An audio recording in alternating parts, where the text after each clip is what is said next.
காஞ்சி மகா சுவாமிகள் அருளிய தெய்வத்தின் குரல் பாகம் 7 பகுதி 31. அரைகுறையானது கர்வம், முழுமையானது வினயம். அரைகுறை படிப்பாளிகள்தான் வித்யா கர்வம் கொண்டாடிக் கொள்வது. பூர்ணமாக கற்றறிந்தவர்கள் கர்வம் என்னவென்றே தெரியாமல் எளிமையாகவும் பணிவாகவும் தான் இருப்பார்கள். நிறைகுடம் தழும்பாது. பர்த்ருஹரி ஸ்லோகம் ஒன்று இருக்கிறது. யதா கிஞ்சித் ந்யோ அகம் த்விப இவ மதாந்தஹ சமபவம் ததா சர்வன்யோ அஸ்மீத்யபவத் அவலிப்தம் மம மனஹ. யதா கிஞ்சித் கிஞ்சித் புதஜன சகாசாதவகதம் ததா மூர்கோ அஸ்மீதி ஜ்வர இவ மதோ மே வியப்பகதஹ. தம்மையே வைத்து சொல்லிக் கொள்கிறார். ஏதோ கொஞ்சம் தெரிந்து கொண்டிருந்த காலத்தில் கிஞ்சித்யனாக, அதாவது சிற்றறிவினனாக இருந்த நான் மதம் பிடித்த யானை மாதிரி நானே சர்வஜன் என்று கர்வப்பட்டு கொண்டிருந்தேன். அப்புறம் நல்ல அறிவாளிகளுடைய சத்சங்கம் கிடைத்து கொஞ்சம் கொஞ்சமாக மேலும் மேலும் தெரிந்து கொண்ட பிறகுதான் நான் ஒன்றும் தெரியாத மூர்க்கன் என்ற நல் அறிவு உண்டாச்சு. ஜ்வரமாக என்னை பிடித்திருந்த மதமும் கர்வமும் போச்சு என்று சொல்கிறார். ஆச்சாரியால் பிரயோகிக்கும் அதே மூர்க்க சப்தம் என்பதை கவனிக்கணும். அந்த ரிஷி திருப்தராக இருந்த ஜ்வரம் போய் வித்யா கர்வம் போனதோடு குல கர்வமும் போய் தாம் பிராணன், ராஜா, க்ஷத்ரியன் என்பதையும் பொருட்படுத்தாமல் அஜாதசத்ருவிடம் உபதேசிக்கும்படி கேட்டுக்கொண்டார். இப்படி வழக்கமே இல்லையே என்று முதலில் சம்பிரதாயத்தை மதித்து சொன்ன அஜாதசத்ரு அப்புறம் அவருக்கு இருந்த ஆர்வத்தை பார்த்து உபதேசம் கொடுக்கிறார். வாய் வார்த்தையாய் மட்டுமில்லாமல் ஒரு நாடகம் மாதிரியே பண்ணிக்காட்டி. இந்த ரீதியிலேயே இன்னொரு கதை கூட இருக்கிறது. பிரவாகனர் என்று ராஜரிஷி, அவர்கிட்டே போய் கர்வபங்கப்பட்டு கொண்டு ஸ்வேதகேது அப்பா கிட்டே திரும்பி வந்து குமுறினான் என்று சொன்னேனோ இல்லையோ. அதைத் தொடர்ந்து அப்பாக்காரர் பிள்ளையாட்டம் கோபப்படாமல் ராஜாவுக்கு தெரிந்தது தனக்கு தெரியவில்லை என்றால் உடனே அவன்கிட்டே ஓடிப்போய் அதை தானும் கற்றுக்கொள்வதுதானே செய்ய வேண்டியது என்று நினைக்கிறார். குருவாக இருந்தவர் பிராமண ரிஷி க்ஷத்ரியனிடம் சிஷ்யனாவதற்கு ரெடியாக இருக்கிறார். பிள்ளையிடம் சரி, நாம் அங்கே போய் சிஷ்யாளா இருந்து கற்றுப்போம் வா என்கிறார். பிள்ளை சத்வித்தையில் இருந்த ஆர்வத்தினால் தனக்கு தெரியாத வித்தையை தெரிந்தவரிடம் போய் கற்றுக்கொள்கிறவன்தான். இருந்தாலும் இளரத்தமா, அதனால் இங்கே தான் யாரிடம் மானபங்கப்பட்டோமோ அவரிடமே போய் கற்றுக்கொள்ளவாவது என்கிற ரோஷம் அவனுக்கு வந்துவிட்டது. அப்பாவிடம் நீயே போய்க்கோ என்று சொல்லி தான் போகாமல் நின்று விடுகிறான். அப்பாக்காரர் மானாபிமானம் பார்க்காமல் தான் மட்டும் போகிறார். பொதுவாக சொல்வது என்னவென்றால், வித்யார்த்தி என்று மாணவனுக்கு பெயர் சொல்வதற்கு காரணம் வித்தையையே அர்த்தமாக, அதாவது கல்வியையே செல்வமாக நினைத்து அவன் மேலும் மேலும் பல விஷயங்களை கற்றுக்கொண்டு அந்த சொத்தை சேர்த்து கொள்ள வேண்டியவன் என்பதுதான்.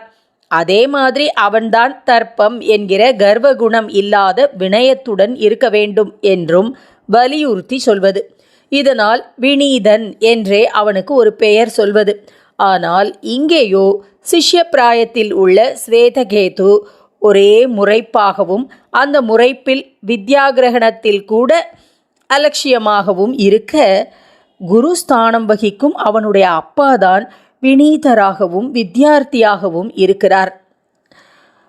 பிரவாகனரிடம் உத்தாலக ஆருணி போய் தமக்கு தெரியாத வித்தையில் உபதேசம் தரும்படி கேட்கிறார். பாலாக்கி விஷயமாக அஜாதசத்ரு பிராமணருக்கு க்ஷத்ரியர் உபதேசிக்கலாமா என்று யோசித்த மாதிரியே பிரவாகனரும் யோசிக்கிறார். அவரை இவர் பிரஸ் பண்ணி உபதேசம் பெற்றுக்கொள்கிறார் என்பதாக ஒரு குருவுக்கே தன்னை குறைத்து கொண்டாகிலும் தெரியாத வித்தையை ஸ்வீகரிக்கும் வினயம் இருந்ததை உபனிஷத் தெரிவிக்கிறது. உத்தாலக ஆருணியுடைய இந்த குணச்சிறப்புக்கு சாந்தோக்கியமே இன்னொரு எடுத்துக்காட்டும் கொடுக்கிறது. மகாச்ரோத்ரியர் என்கப்படுகிற விசேஷமான வேத கல்வியில் தேர்ந்த 5 பேர். அவர்கள் ஆத்ம சம்பந்தமாக உத்தாலகரிடம் ஒரு விஷயம் தெரிந்து கொள்ளப் போகிறார்கள். அவர்களை பார்த்தவுடனேயே அவர், இவ்வளவு பெரியவாளுக்கா தெரியாத விஷயம்னா அது நமக்கும் தெரிஞ்சுதான் இருக்காது, அதனாலே எல்லாம் தெரிஞ்ச ராஜா அஸ்வபதி கிட்டே அவளை அழைச்சுண்டு போவோம், தெரியாததை அவ மட்டும் இல்லாம நாமும் தெரிஞ்சுப்போம் என்று எளிமையாக கபடமில்லாமல் நினைக்கிறார். அப்படியே எல்லாரும் போய் அடக்கத்தோடு வித்தையில் உள்ள ஆர்வத்தினால் தாங்கள் பிராமண சிரேஷ்டர்களாக இருந்த போதிலும் க்ஷத்ரியரான அஸ்வபதியிடம் உபதேசம் கேட்டுக்கொள்கிறார்கள்.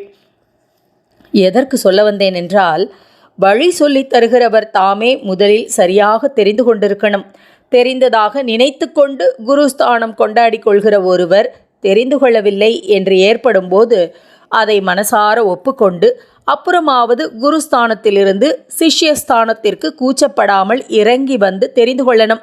யாரார் வாய் கேட்பினும் என்று திருவள்ளுவர் சொன்னார் போல, தனக்கு கீழ்ஸ்தானம் என்று நினைக்கிறவனிடம் இருந்தும் தெரியாததை ஸ்வீகரித்து கொள்ளணும். குரு என்கிறவன் எந்நாளும் எவர்கிட்டேயும் எவரிடமும் சிஷ்யனாகவும் இருக்க தெரிந்து கொள்ளணும்.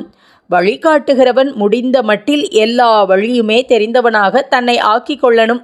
சதா கால வித்தியார்த்தியாக இருக்கணும். அப்படி வழியெல்லாம் வாழ்நாள் பூராவும் தெரிந்து கொண்டு சொல்கிறவனே தேசிகன். வழி கண்டவன்தான் வழி காட்டவும் முடியும். இங்கே குரு விஷயத்தில் கண்டவன் என்பதை தான் சொல்கிற விஷயத்தை அனுபவபூர்வமாக கண்டு கொண்டவன் என்று அர்த்தம் பண்ணிக்கணும். மேல் நாட்டில் சொல்கிறார்கள், ப்ரீச்சர் பிரயோஜனமில்லை, டீச்சர் தான் வேண்டும் என்று. ப்ரீச்சர் என்றால் பிரத்தியாருக்கு பிரகடனப்படுத்துகிறவர், அப்படி பண்ணுவதையே நோக்கமாக கொண்டவர் என்றும், டீச்சர் என்றாலே தம்முடைய வாழ்க்கையிலேயே பாடத்தை பின்பற்றி ஒழுகி பிறருக்கும் எடுத்து காட்டுகிறவர் என்றும் அவர்கள் டிஸ்டிங்விஷ் செய்கிறார்கள். பிரச்சார என்ற வார்த்தையை வைத்தே ப்ரீச் ஏற்பட்டது. காட்டுவது என்பதற்காக கிரீக் வார்த்தையின் அடியாக டீச் ஏற்பட்டது என்கிறார்கள். காட்டுவது என்றால் வழி காட்டுவதுதான், தாமே பிரத்யக்ஷ உதாரணமாக இருந்து காட்டுவதும் தான். அப்படி இருக்கும்போது குரு வழிகாட்டியாக மாத்திரமில்லாமல் அவரே வழியாகி விடுகிறார். வழி கொண்டு போய் முடிவாய் நிறுத்தும் குறிக்கோளும் ஆகிவிடுகிறார். வே அண்ட் த கோல் என்று பைபிள் சொல்வது. தேசிகன் விஷயமாக இத்தனையும்.